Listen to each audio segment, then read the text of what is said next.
কেন অরাজকতা কমিশন তুমি জবাব দাও। এই নিয়োগ চাই।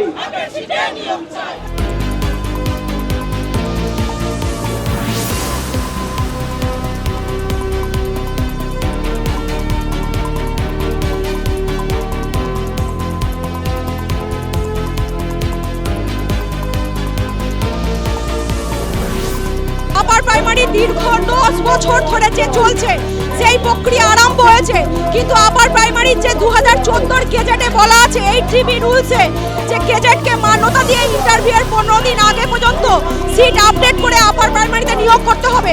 আমরা 10 বছর ধরে বঞ্চিত। আমরা চাই সিটটা আপডেট করে আপার প্রাইমারি যে সমস্ত স্কুলগুলো আছে আমাদেরকে নিয়োগের ব্যবস্থা করতে, দ্বিতীয় গেজেটকে মান্যতা দিয়ে দ্বিতীয় ইন্টারভিউয়ের ব্যবস্থা করতে হবে। আমরা আর কতদিন বসে থাকবো? আজকে 3 বছর আমরা শহীদ মাতঙ্গিনী হাজরা মুক্তির বাংলাদেশে বসে আছি। আমরা এবার স্কুলে যেতে চাই, আমরা আর পথে থাকতে চাই না। মাননীয় দিদির কাছে করজোড়ে অনুরোধ, দিদি আমাদের সিটটা ভ্যাকেন্সিটা বাড়ান। আমরা সত্যিই আর পারছি না, আমরা সত্যিই আর পারছি না।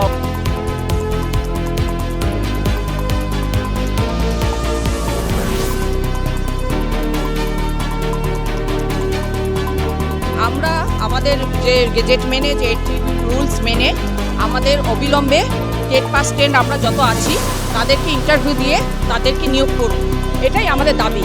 আর আমাদের অন্য কোনো দাবি নেই। আমরা বিদ্যালয়ে যেতে চাই, শিক্ষার্থীদের পাশে থাকতে চাই। শিক্ষকের অভাবে স্কুলগুলো বন্ধ হয়ে যাচ্ছে, শিক্ষকের বেহাল অবস্থা, অথচ আমরা এদিকে রাস্তায় পড়ে আছি। আমরা কৃতকার্য হয়েছি, আমরা পাশ করেছি পরীক্ষায়, এই সরকারি আমাদের কৃতকার্য করেছে, কিন্তু নিয়োগটা দিচ্ছে না। আমরা চাই আমাদের অবিলম্বে সবাইকে, যারা আমরা টেট পাস 10 আছি তাদেরকে সবাইকে ইন্টারভিউ নিয়ে, আমরা ইন্টারভিউ বঞ্চিত যারা আছে ইন্টারভিউ দিয়ে আমাদের অবিলম্বে নিয়োগ করুন, এটাই আমাদের দাবি। আর অন্য কিছু দাবি নয়। আমরা এইভাবে রাস্তায় মিছিল করতে চাই না, কোনো আন্দোলন করতে চাই না, কোনো ধর্নামঞ্চে যেতে চাই না। আমরা বিদ্যালয়ে যেতে চাই, শিক্ষার্থীদের পাশে থাকতে চাই, তাদেরকে আমাদের যেটুকু আমরা শিক্ষা পেয়েছি সেই শিক্ষা তাদের মধ্যে দিয়ে আমরা শিক্ষাটাকে দিয়ে তাদেরকে উপযুক্ত সমাজে উপযুক্ত করে তোলা দায়িত্বটা আমরা নিতে চাই। আমরা একটা সামাজিক সদস্য, সমাজের প্রতি দায়বদ্ধতা আমাদেরও আছে, সেই দায়বদ্ধতা আমরা পালন করতে এবং তার জন্য আমরা ছোটোবেলা থেকে সেভাবে তৈরি হয়েছি, সেইভাবে শিক্ষা অর্জন করেছি। সমস্ত রকম সার্টিফিকেট সব কিছু আমাদের আছে, সব কিছু বৈধ, সেইভাবে আমাদের নিয়োগটা দিই। মাননীয় কমিশনের কাছে, মুখ্যমন্ত্রীর কাছে আমাদের করজোড়ে অনুরোধ, আমাদের অবিলম্বে আমাদের ইন্টারভিউ নিয়ে, আমাদের যত টেট পাস 10 আছে সকলের ইন্টারভিউ নিয়ে তাদেরকে নিয়োগটা দিই।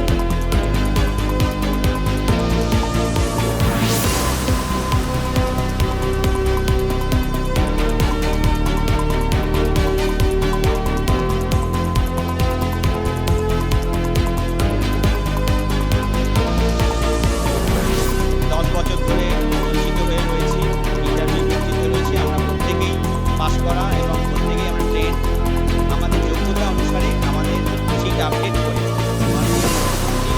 এসএসসি কমিশন যাতে আমাদের চাকরির পদ বন্ধ করে, এটাই আমাদের দাবি, এটাই আমাদের লক্ষ্য, এটাই আমাদের দাবি। হ্যাঁ, মিছিলের উদ্দেশ্য সিট আপডেট করে আমাদের যেন খুব দ্রুত গতিতে চাকরির ব্যবস্থা করা হবে। স্কুল শিক্ষা দপ্তরগুলো একদম মারা যাচ্ছে, একদম মাটিতে মিশে যাচ্ছে, স্কুলগুলো মাটিতে মিশে যাচ্ছে। শিক্ষা জাতির মেরুদণ্ড, এগোবে কী করবে জাতি? জাতিকে এগোতে গেলে তো শিক্ষা দরকার, সেই শিক্ষা ছাড়া তো জাতি কোনোদিন এগোতে পারে না।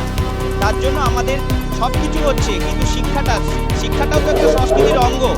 সেই সংস্কৃতির অঙ্গ হিসাবে শিক্ষাকে না যদি আমরা এগোতে পারি, তাহলে জাতি কোনোদিন এগোতে পারবে না এবং দেশও কোনোদিন এগোতে পারবে না। তাই মাননীয়ার কাছে অনুরোধ, শিক্ষা ব্যবস্থাকে যাতে তুরন্ত গতিতে ঘুরে দাঁড়ানোর জন্য ব্যবস্থা করেন, তার জন্যই শিক্ষকদের, আর শিক্ষকরাই হলেন জাতির মানুষদের কারিগর।